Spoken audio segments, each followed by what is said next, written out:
그래서 오늘은 우리가 막연하게 좀 생각을 하고 있지만 한편으로 최근 뒤에서는 이렇게 급격하게 성장을 하고 있는 이 로봇 산업에 대해서 간단히 생각을 좀 해보겠습니다. 근데 사실 이제 뭐 그 얘기를 하기 전에 제가 이렇게 이런 식으로 좀 다뤄지는 내용들을 보게 되면 이제 절대 가벼운 내용들은 아니죠. 근데 이제 그럼에도 불구하고 뭐 시간적인 제한이나 또 한편으로는 이제 여러분의 목도 있기 때문에 좀 개괄적으로 살펴보는 건데요. 그래서 이런 식으로 좀 같이 다뤄지는 내용들 중에서 내가 만약에 설득이 되는 분야가 있거나 또 내가 잘 아는 분야가 있다면 조금 더 이제 지역적으로 학습을 해보시면 좋습니다. 그래서 최근에 로봇 산업을 좀 보면 뭐 이러저러한 얘기들이 많지만 이제 가장 최근 이슈를 보게 되면 이제 두 가지가 있는데, 먼저 첫 번째는 테슬라 보시는 것처럼 테슬라 AI 데이에서 다뤄진 내용이 있죠. 물론 이제 AI 데이에서 핵심은 단연 D1 칩이었지만은 그에 못지않게 이제 화제가 있었던 이슈 중에 하나는 바로 이제 테슬라 봇이라는 이 인간형 로봇이 있었습니다. 그래서 뭐 이번에 발표한 테슬라 봇을 보면 이제 신체 사이즈는 키는 176cm이고 이제 몸무게는 56kg라고 하죠. 그러니까 사람 형태랑 좀 유사하고, 그리고 조금 더 이제 자세히 보게 되면 한 20kg 정도의 무게를 이렇게 들거나 움직이게 할 수 있고, 또 이제 시속 8km 정도로 이제 달릴 수 있다고 합니다. 그리고 또 이제 총 8개의 카메라로 이렇게 주변 상황을 인지하면서 이제 테슬라의 자율주행에 활용되는 자체적인 인공지능 기술도 이제 탑재를 했다고 하죠. 그래서 뭐 이 로봇을 어디에 쓸 거냐 이렇게 이제 물었는데, 일론 머스크가 답하기를 이제 반복적이면서 이제 위험한 작업을 하는 인간 대신에 이제 이 로봇을 투입을 할 거라고 했습니다. 그래서 아마 이제 뭐 예상하는 거는 직관적으로 봤을 때 이 자동차 공장에서처럼 차체 조립을 하거나, 조금 더 나아가서 보면 이제 가게에서, 그러니까 슈퍼마켓에서 장보기도 할 수 있을 정도의 인공지능이라고 합니다. 그리고 이제 또 두 번째로 로봇 이슈는 단연 이제 이 최근에 현대가 인수한 이제 보스턴 다이나믹스 로봇을 좀 볼 수 있죠. 그래서 여기 이 노란색이 이 로봇 견이라는 건데, 내년부터 이 로봇 견이 이제 판매가 된다고 하는데 이제 가격은 한 8,100만 원 정도라고 합니다. 그래서 이번에 이 파쿠르를 한 로봇을 보게 되면 이제 모든 행동이 다 프로그래밍이 된 게 아니라, 그러니까 입력이 된 게 아니라 자신이 보는 걸 바탕으로 어떤 건 행동에 적용한다고 할 정도로 이제 몇몇 동작들은 본인이 스스로 이제 판단을 해서 한다고 합니다.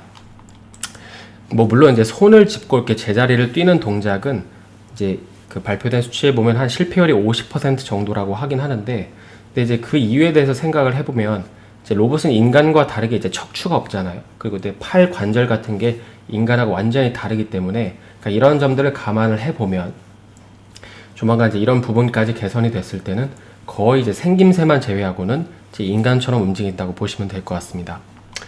그러면 이제 왜 이렇게 로봇 시장을 이제 키우려고 하는 걸까요? 뭐 굉장히 이제 근본적인 물음이지만, 단순히 이제 우리가 뭐 트레이딩 관점으로 뭐 로봇 수혜주를 찾고 또 산업 내 이제 특정 분야에서 혜자가 있는 로봇 기업들을 발굴하는 것도 좋지만, 왜 이렇게 전 세계는 로봇 산업에 열을 올리고 있는 걸까요? 물론 이제 큰 그림에서 보면은 당연히 이제 이 이슈가 이제 메인이겠죠. 그러니까 지금 중국 같은 경우에는 이제 전 세계 공장 기지를 이제 자처하면서 생산을 담당하고 있는데, 그래서 이제 전 세계적으로 사려고 하는 소비가 많아지면 중국에서 물건을 찍어서 생산을 해주는 거잖아요. 그러다 보니까 이에 비례해서 수요랑 공급이 적정하게 조절이 되고 있습니다. 그러니까 예를 들어서 이제 전 세계 사람들이 아이폰을 너무 사고 싶은데 이 물량이 정말로 한정적이라면 어떻게 될까요? 가격이 당연히 천정부지로 이제 솟을 수밖에 없겠죠. 근데 이제 현재는 중국이라는 곳에서, 그러니까 중국 공장에서 이제 필요한 물량만큼을 원활하게 생산을 해주기 때문에 이제 시장 적정가로 이제 아이폰의 가격이 형성이 되면서 또 우리가 원하는 시기에 받아볼 수 있는 것이죠. 그러니까 그동안 뭐 정치적인 어떤 이해관계를 제외하고 중국을 보면 이 전 세계 물가를 낮추는 이 인플레이션의 해독제 역할을 하고 있었다고 해도 뭐 과언이 아닌데, 하지만 최근에는 보시는 것처럼 이제 고령화도 있고, 그리고 또 인구가 감소하면서 자연스럽게 인건비도 올라가고, 그러다 보니까는 중국 내 기업들에 대한 투자도 줄어들고 있기 때문입니다. 그래서 가장 최근에는 이제 제목에서처럼 세자녀 이제 정책까지 정식으로 좀 입법을 하면서 이 인구 늘리기에 좀 전념한 모습인데, 어찌됐든 이제 시장은 지금 이런 걸 보면서 이제 고민을 하기 시작하는 거죠. 물론 이제 최근에는 또 이런 식으로 이제 나이지리아가 먼 훗날 이 제2의 중국으로 부상할 거라는 얘기들이 뭐 심심찮게 들리지만, 뭐 이거는 사실 당장 벌어진 일은 아니니까. 그래서 현 시점만 놓고 봤을 때 만약에 중국으로도 해결이 안 되는 이 부족한 생산을 어떻게 이제 해결할 수 있을까에 대한 물음이 이제 생기는 것입니다. 그리고 이제 그 대안이 이제 바로 앞서 우리가 살펴본 로봇이고, 그래서 우리가 대부분은 이제 이 이유 때문이라고 이제 알고 계시잖아요. 근데 이제 최근에 한편으로 보면은 이 로봇 산업이 빠르게 성장하고 있는 이유에는 이제 이 이유도 있습니다. 바로 이제 기후 변화 때문인 건데요. 그래서 이거는 이제 2016년에 나온 기사인데, 이 추후에 로봇이 기후에 좀 어떤 식으로 기여하는지를 잘 묘사하는 내용이 있어서 가지고 왔거든요. 그래서 이 기사의 내용을 보시게 되면 이게 이제 가운데 있는 게 로봇인데, 이 홍합처럼 생긴 로봇이 이 기후 변화를 측정하는 중요한 역할을 한다고 하는 것입니다.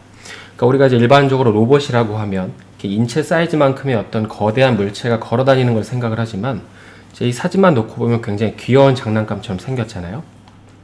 그래서 이제 이 홍합 로봇이 하는 역할을 보게 되면, 여기 이제 이런 식으로 잘 나와 있지만은, 15분마다 이제 홍합의 체온을 측정해서 이제 기후 변화를 측정하고, 그리고 이제 온난화에 대해서 예측을 하는 일을 한다고 합니다. 그러니까 저는 이제 몰랐는데 실제로 홍합이라는 이 어떤 생명체는 굉장히 예민하다고 하죠. 그래서 홍합이 뜨거워지는 거는 무언가 이제 기온의 변화가 잘못되고 있는 증거라고 합니다. 그런데 한편으로 무슨 온도 조금 측정하는 것 때문에 로봇 산업을 이렇게 키우냐고 할 수 있는데, 이제 이에 대해서는 나중에 한 번 더 길게 얘기할 기회가 있겠지만은, 그러다 보니까 최근에 미국에서 이런 식으로 트렌드가 되고 있는 것 중에 하나가 이 기후 기술로 돈이 몰리고 있는 것입니다. 이제 여기에는 로봇이 포함된 이 AI 기술에 대한 투자가 엄청나게 이제 늘어나고 있다고 합니다. 그래서 이런 점들을 놓고 이제 여기서부터는 조금 약간 제 개인적인 상상력이 가미가 된 건데, 조만간 만약에 우리가 로봇을 맞닥뜨리게 될 텐데, 근데 갑자기 로봇이 막 돌아다니고 막 직장을 뺏는 그런 일이 이제 벌어지게 되면 사람들의 거부감이 이제 상당할 거잖아요. 그래서 이제 한편으로는 그 과정에서 이런 식으로 이제 메타버스라는 좀 개념을 도입해서 사람들이 이 AI 그리고 이제 로봇이라는 개념에 대해서 불편하고 위협이 되는 존재로 생각하게 만드는 게 아니라, 오히려 이 로봇이라는 존재가 재미가 있고 또 AI가 이제 흥미가 있는 대상으로 프레임을 만드는 게 아닐까 싶긴 합니다. 그래서 최근에 페이스북도 이제 이런 식으로 메타버스 사무실을 만들면서 이제 편리하게 일을 할 수 있도록 도입을 하고 있죠.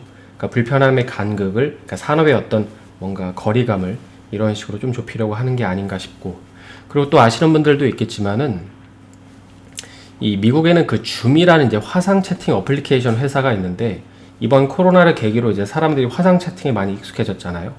그리고 조금 더 발전된 이제 어떤 이 아이템을 보게 되면 이러한 게더타운이라는 또 서비스가 있습니다. 이것도 약간 비슷한 건데, 그리고 여기서 조금 더 보완된 게 이제 아까 살펴본 이 호라이즌인 것이죠.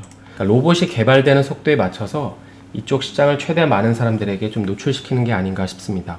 그래서 이런 관점에서 보면 이제 로봇도 로봇이지만 이 메타버스 산업도 아직은 조금 더 개화할 부분이 남아있다고 보고 있긴 합니다. 그리고 이제 또 여담으로 귀여운지 모르겠는데, 최근에 디즈니도 로봇을 선보인 게 있거든요. 그래서 여기 기사에는 이제 안 나왔지만은, 이제 디즈니는 영화를 만드는 일도 하잖아요. 그러다 보니까 추후에는 이 액션 씬에 이제 스턴트맨이 필요할 때 그때 로봇을 또 사용한다고 하기도 하고, 그리고 또 놀이동산에 가보시면 인형탈을 쓰고 공연을 하거나 춤을 추는 사람들이 많이 있는데, 이제 그런 사람들도 이제 어느 시점에서는 이런 식으로 이제 로봇으로 대체할 거라고 합니다. 그래서 이런 것들을 이제 종합적으로 보게 되면 이제 우리의 생활 속에서 로봇이 좀 불편하지 않게 만들려는 의도가 아닌가 싶죠. 그래서 따라서 여기까지 좀 정리를 해보면, 내가 만약에 로봇 산업에 정말 길게 투자를 하고 싶다면 개인적으로는 지금 당장만 놓고 보면 이 국내에서 이제 로봇 사업을 영위하는 기업들의 수준이 아직까지는 높지 않기 때문에 뭔가 기술을 만드는 기업에 투자를 하기보다도 플랫폼을 만드는 기업들이 조금 더 베팅을 하는 게 맞지 않나 싶고, 특히 이제 글래스나 이제 관련 디스플레이 장비 같은 경우에도 트레이딩 관점으로는 진입을 할 수 있겠지만은 충분히 매출이 나온 뒤에 이제 확인을 해도 괜찮지 않을까 싶긴 합니다. 왜냐하면은 이 VR 글래스나 AR 글래스 같은 경우에는 사실 어떤 기업도 걸어가 본 길이 아니잖아요. 그러다 보니까 컨센이라는 게 없습니다. 그러니까 기준이 되는 수치가 있는 게 아니기 때문에 충분히 확인을 하면서 사람들의 반응을 확인을 하면서 진입을 해도 늦지 않다라는 것이죠. 그래서 오늘은 로봇 산업이 왜 기후와 관련이 있는지, 그리고 이 산업이 왜 이렇게 빠르게 개화하고 있는지에 대해서 좀 살펴봤는데요. 남은 하루 마감 잘 하시고 저는 내일 다시 인사드리겠습니다. 오늘 영상이 도움이 되셨다면 좋아요와 구독 부탁드립니다.